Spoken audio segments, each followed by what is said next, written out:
Yeah, Lazar. Aha.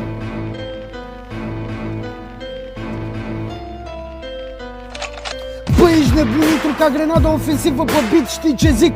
Din fire insuportabile am luat stilul ăsta unic de la tata Cedric.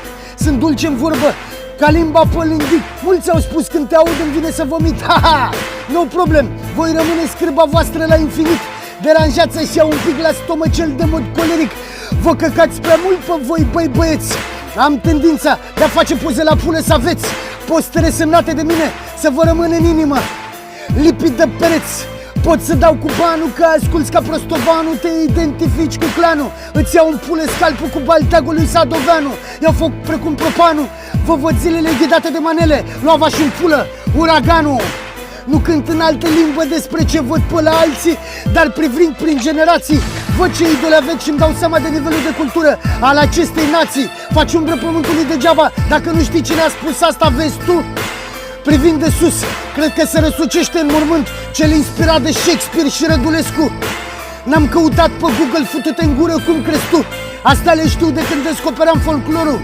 De la tanti Marioara Murerescu, bunicul meu se trage din Manea Mănescu. Precum lupii Scot Colțescu, n-am de gând să mă opresc cu prea bun vouă Oripilescu. Emoții ce vă scalpescu, terminați în cu. Crezi că terminat? Ei bine, asta s-o crezi tu. Ca marfarul, deraiez în mulțime, s-ar depăși nedumele spine, rimele spline, mesaj ce conține obscenități ce-mi dau încredere în mine. Scuip foc, ură, săget și venin la viteză mețitoare de Mach 5. Te plictisesc puțin, a? Marși și morții mătii de aici. Eu nu mă uit urât, asta e privirea mea galeșă de om drăguț. Sunt simpatic ca fermoarul ce prinde piele de pe prepuți. Nu-s religios, spiritual, o spun, ferească Sfânta Treime cât de mulți înculți.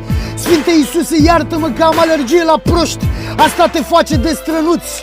Închei prin a spune că l-am scos la iveală pe Lazar din Florinel și Lăzărică. Fac carta mea prin muzică, abuzez fizic și mental. Orice muzică are va să zică, am o șansă mică. Mi s-a spus ea și profită și am profitat la maxim. La mine ce e mult nu strică. Am avut o problemă de sănătate mică numită prostatită, ce mă făcea să mă piși pe mine de râs des. Pe gloata asta îndoctrinată de frică și pe cei plini de oftică, spălați pe creier de media cu șampon de urzică. Stai pe burtică, trage draperiile, umflă-te cu mâncărică. Ultima dumă e că mirosiți vai de pula voastră și parfumul ăsta persistă. De-aia caracterele voastre se strică. Yeah.